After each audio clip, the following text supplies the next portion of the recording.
Welcome friends, આજના વિડીયોમાં આપણે પર્સનાલિટી ટ્રેટ્સ વિશે જોવાના છે. મીન્સ કે કોઈ વ્યક્તિ કેવો છે એ દર્શાવવા માટે આપણે ઇંગ્લિશની અંદર કેવા વર્ડ્સ વાપરી શકીએ, positive as well as negative. એટલે સારા શબ્દો પાવરફુલ અને એની સાથે નેગેટિવ શબ્દો પણ છે. તો બંને શબ્દો આજે આપણે જોવા છે. તો લેટ્સ ગેટ સ્ટાર્ટેડ. પર્સનાલિટી એટલે મિત્રો વ્યક્તિત્વ થાય અને ટ્રેટ્સ એટલે લાક્ષણિકતાઓ અથવા વિશેષતાઓ. વ્યક્તિત્વની વિશેષતાઓ છે, લાક્ષણિકતાઓ છે. હવે આ જે શબ્દ છે પર્સનાલિટી, એના ઉપરથી પર્સન એટલે વ્યક્તિ છે, પર્સનાલિટી એટલે વ્યક્તિત્વ, પર્સનલ એટલે વ્યક્તિગત, ઇમ્પર્સનલ એટલે અવ્યક્તિગત થાય. ઓકે, અને પર્સોનિફિકેશન એટલે સજીવારોપણ અલંકાર થાય. મિત્રો પર્સન એટલે વ્યક્તિ ઉપરથી આ બધા શબ્દો બને છે. હવે આપણે બે પ્રકારના સ્પેલિંગ ખાસ જોવાના છે. પોઝિટિવ એટલે હકાર શબ્દો, એટલે કે પોઝિટિવ પર્સનાલિટી છે, પાવરફુલ પર્સનાલિટી. અને નેગેટિવ એટલે નકાર વાક્યો, નકાર શબ્દો છે, કોઈની નેગેટિવ પર્સનાલિટી હોય, બરાબર, અને પોઝિટિવ પર્સનાલિટી હોય. એ બંને પ્રકારના સ્પેલિંગ જોઈએ છે આજે.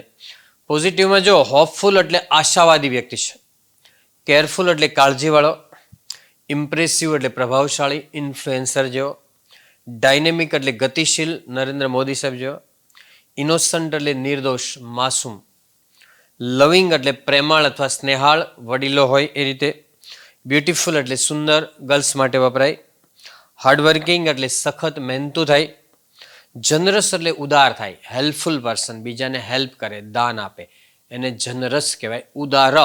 ઉદાસ નથી, ઉદાસ માટે સેડ શબ્દ છે. બ્રેવ એટલે બહાદુર થાય. શું થાય? બ્રેવ એટલે બહાદુર, હિંમતવાન. હેલ્પફુલ એટલે મદદરૂપ થયો. પ્લેઝન્ટ એટલે આનંદદાયક, પ્લેઝન્ટ એટલે આનંદદાયક, જોલી અથવા ચીયરફુલ મૂડ. કાઇન્ડ એટલે દયાળુ.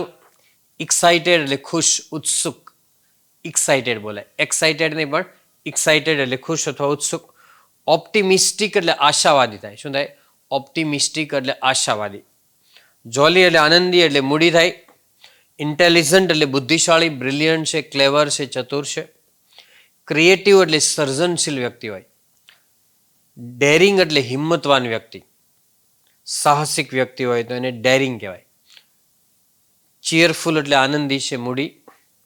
સિમ્પથેટિક એટલે સહાનુભૂતિવાળા, બીજાની ઉપર દયા ખાવી, કરુણા છે, પીટી, એને સિમ્પથેટિક એટલે સહાનુભૂતિવાળા કહેવાય. ચલો, એવી જ રીતે આપણે નેગેટિવ વર્ડ જોઈએ છે થોડા. આઈડલ એટલે આળસુ. મિત્રો આઈડલ જેવા બીજા બે સ્પેલિંગ છે. જો આઈડોલ હોય તો મૂર્તિ થાય, અને આઈડિયલ હોય તો આદર્શ થાય.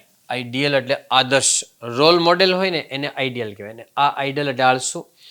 ચીટ એટલે ફ્રોડ કરે, છેતરપિંડી કરે. કાવડ એટલે ડરપોક છે. કાવ એટલે ગાય, એના જેવો હોય ગાય જેવો ગભરું, એને કાવડ એટલે ડરપોક અથવા એને ટિમિડ પણ કહેવાય. ટિમિડ એટલે ડરપોક થાય. ઈગો એટલે ઇગોઇસ્ટ એટલે અહંકારી માણસ, અભિમાની માણસ. અગલી એટલે કદરૂપી વ્યક્તિ છે. ડલ એટલે નબળી, ક્લેવરનું ઓપોઝિટ છે. ક્લેવર એટલે હોશિયાર, ડલ એટલે નબળા. હોપલેસ એટલે નિરાશાજનક, નિરાશાવાદી વ્યક્તિ હોય એને હોપલેસ કહેવાય. વરીડ એટલે ચિંતાતુર. લેઝી એટલે આળસુ. લેથાર્જિક એટલે આળસુ થાય. પેસિમિસ્ટિક એટલે નિરાશાવાદી. ગ્લાસ પાણીનો અડધો ભરેલો હોય તો આશાવાદી વ્યક્તિ એમ કહે કે અડધો ભરેલો છે, અને નિરાશાવાદી એમ કહે કે અડધો ગ્લાસ ખાલી છે. તો આ પેસિમિસ્ટિક એટલે નિરાશાવાદી એક ખાલી વ્યક્તિ હોય. ગિલ્ટી એટલે અપરાધી. ડ્રંકન એટલે પીધેલો, દારૂડિયો માણસ. મિસ્ચીવસ, રાવડી, નોટી એટલે તોફાની થાય. ત્રણનો મિનિંગ તોફાની થાય, મિસ્ચીવસ, રાવડી અને નોટી. એબસેન્ટ માઇન્ડેડ એટલે ધૂની થાય. એબસેન્ટ માઇન્ડેડ એટલે ધૂની અથવા ભૂલકણા હોય. વિટામિન ડીની ડેફિશિયન્સી હોય, ડી, વિટામિન ડી, તો એને એબસેન્ટ માઇન્ડેડ હોય છે, ભૂલકણા હોય. Okay friends, so that's all. Happy learning, happy sharing. Thank you very much. મિત્રો વિડીયો ગમે તો લાઇક કરો, શેર કરો, ચેનલને સબસ્ક્રાઈબ કરો, અને જે ટોપિક વિશે જોવું હોય એ ટોપિક કોમેન્ટમાં લખીને જણાવો.